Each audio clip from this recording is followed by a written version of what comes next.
নমস্কাৰ, আজি মই আপোনালোকলৈ অতি সোৱাদ লগা মিঠাইৰ ৰেচিপি এটা লৈ আহিছোঁ। আপোনালোকে এই মিঠাইবিধ পাকঘৰত থকা কম বস্তুৰে সহজতে বনাব পাৰিব। বহুত বেছি সোৱাদ লগা। আহকচোন ভিডিঅ'টোৰ মাজলৈ। মই মিঠাইটো বনাবলৈ এবাটি চাউলৰ গুড়ি লৈছোঁ। চাউলৰ গুড়িখিনি বাতিটোৰে জোখ দি যাম। ল' ফ্লেমত ভাজি ল'ব লাগিব। আপোনালোকৰ শুকান কেঁচা যি চাউলৰ গুড়িয়ে থাকে ল'ব পাৰিব। মই শুকাই থোৱা চাউলৰ গুড়ি আছিলে। ল' ফ্লেমত ভাজিম। আপোনালোকে মোৰ ভিডিঅ' চাই ভাল পালে লাইক, কমেণ্ট আৰু ছাবস্ক্ৰাইব কৰি দিব। ফেমিলিৰ লগত শ্বেয়াৰ কৰিব। এইদৰে ল' ফ্লেমত চাউলৰ গুড়িখিনি ভালদৰে ভাজি ল'ব লাগিব, কোনো ধৰণৰ কেঁচা গোন্ধ নথকাকৈ। এইদৰে মই ল' ফ্লেমত 4 মিনিট সময় ভাজি ল'লোঁ। এতিয়া মই ইয়াতে দি দিম এচামুচ ঘি আৰু অলপ দি দিছোঁ। আপোনালোকে প্ৰথমতে ঘিটো দিব নালাগে, এইদৰে অলপ ভাজি ল'ব, লৈ কিনে দিব। তেতিয়া কম ঘি দিলেও হৈ যাব। আৰু অলপ ভাজি ল'ম ঘিৰ সৈতে। খুব সোৱাদ লগা মিঠাই, সহজ পদ্ধতিত ঘৰত সহজতে বনাব পাৰিব।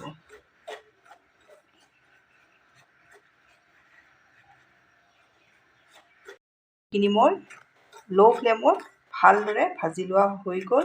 এতিয়া মই ইয়াতে অলপ মাখনা দি দিম, থাকিলে দিব। দি আৰু 2 মিনিট সময় ভাজি ল'ম।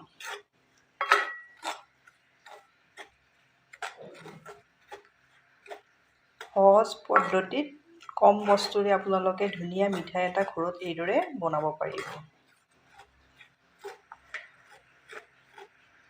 এইখিনি মোৰ ভালদৰে ভাজি লোৱা হৈ গ'ল। এতিয়া মই গেছ অফ কৰি এইখিনি ছাইড কৰি থৈ দিম। এইফালে মই গেছত আকৌ এখন কেৰাহী দি দিছোঁ। ইয়াতে মই আধা লিটাৰ জোখত গাখীৰ দি দিছোঁ। একেখন হেতাই লৈছোঁ। প্ৰথমতে মই গেছৰ ফ্লেমটো হাই কৰি ৰখাইছোঁ।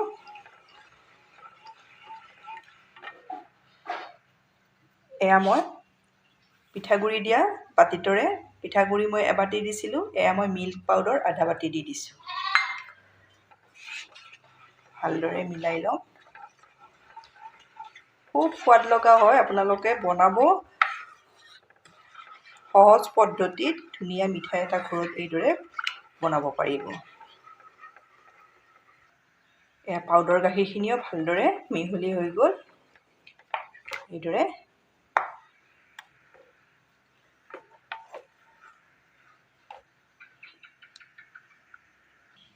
দেখিছেনে গাখীৰ উতলিছে। এইদৰে ছাইডৰবোৰ গুচাই থাকিব। এতিয়া মই গেছৰ ফ্লেমটো ল' টু মিডিয়াম কৰি দিম। দি গাখীৰখিনি অলপ উতলাই এইদৰে ডাঠ কৰি ল'ম।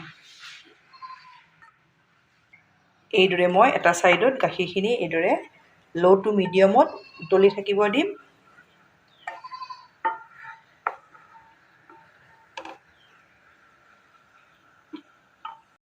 এতিয়া মই মিক্সিৰ জাৰ এটা লৈছোঁ, ভাজি থৈ দিয়া পিঠাগুড়িখিনি ভালদৰে ঠাণ্ডা কৰি ল'ব। এইদৰে মই মিক্সিৰ জাৰটোত দি লৈছোঁ। এতিয়া মই মিক্সিত গুড়ি কৰি ল'ম। ইয়াত মই 3টা ইলাচি দি দিছোঁ। মই মিক্সিত এইদৰে গুড়ি কৰি ল'লোঁ। একেবাৰে পাউডাৰৰ দৰে মিহি হৈ যায়। এইদৰে ভাজি এবাৰ এইদৰে গুড়ি কৰি ল'ব। ইপিনে মোৰ গাখীৰো দেখিছেনে উতলি উতলি প্ৰায় আধা হৈ গৈছে। এইদৰে ডাঠ হৈ যাব। এতিয়া মই ইয়াতে দি দিম একেটা বাতিৰে দেখাই দিছোঁ আধা বাতি চেনি। চেনি আপোনালোকৰ সোৱাদ অনুযায়ী দি দিব, কম বেছি পৰিমাণেও দিব পাৰিব। চেনিখিনি ভালদৰে গাখীৰৰ সৈতে মিলি যোৱালৈ আৰু অলপ উতলাই ল'ম। চেনিখিনিও ভালদৰে গাখীৰৰ সৈতে মিলি গৈছে। দেখিছেনে আপোনালোকে এইদৰে ধৰিব পাৰিছে নিশ্চয় কিমানখিনি ডাঠ হৈছে।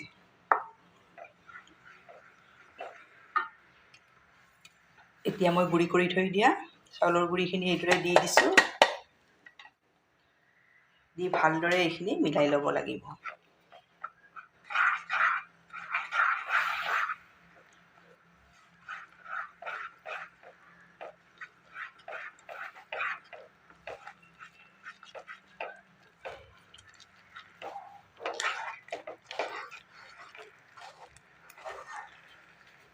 এইখিনি ল' ফ্লেমতে ভালদৰে কেৰাহী এৰি দিয়ালৈ লৰাই থাকিব লাগিব। এয়া দেখিছেনে ডাঠ হৈ গ'লে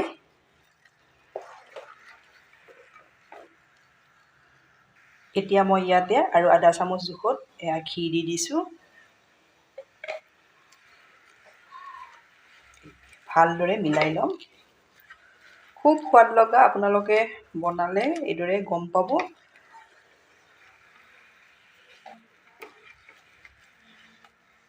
এয়া দেখিছেনে কেৰাহীও ধুনীয়াকৈ এৰি দি আহিছে।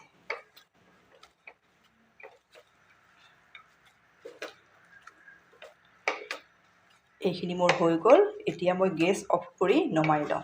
এইটো জোখতে হৈ যাব। ঠাণ্ডা হ'লে এইখিনি আৰু অলপ ডাঠ হৈ পৰিব। এয়া দেখিছেনে মই থাল এখন লৈছোঁ। থালখনত অলপ ঘি লগাই ল'ব। এতিয়া মই ইয়াতে এয়া মিঠাই মিশ্ৰণখিনি লৈছোঁ। এইখিনি আপোনালোকে পেৰাৰ দৰেও বনাব পাৰে, বৰফিৰ দৰেও বনাব পাৰে। মই এয়া বৰফিৰ দৰেই বনাম। ভালদৰে এইখিনি এইদৰে মিলাই ল'ব লাগিব। এয়া মই ভালদৰে মিলাই ল'লোঁ। প্ৰথম পিঠাগুড়ি লোৱা বাতিটোৱে লৈছোঁ, অলপ এইদৰে মিলাই লৈছোঁ।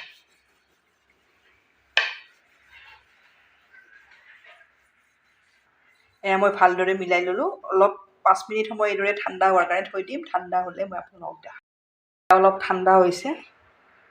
এতিয়া মই ইয়াৰে এইদৰে কাটি যাম। একেবাৰে সহজ পদ্ধতিত ধুনীয়া মিঠাই এটা আপোনালোকে ঘৰত এইদৰে বনাব পাৰিব।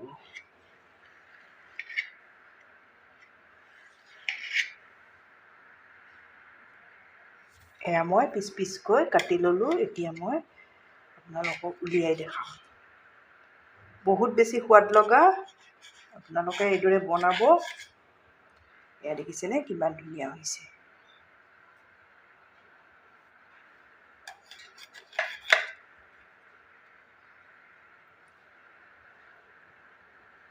এইদৰে মই গোটেই বৰফিখিনি প্লেটত উলিয়াই ল'ম। এইদৰে প্লেটত উলিয়াই ল'ম। এয়া দেখিছেনে কিমান ধুনীয়া হৈছে। খাবলৈ বহুত বেছি সোৱাদ লগা হয়। এটা মই আপোনালোকক দেখাই দিছোঁ। এয়া দেখিছে।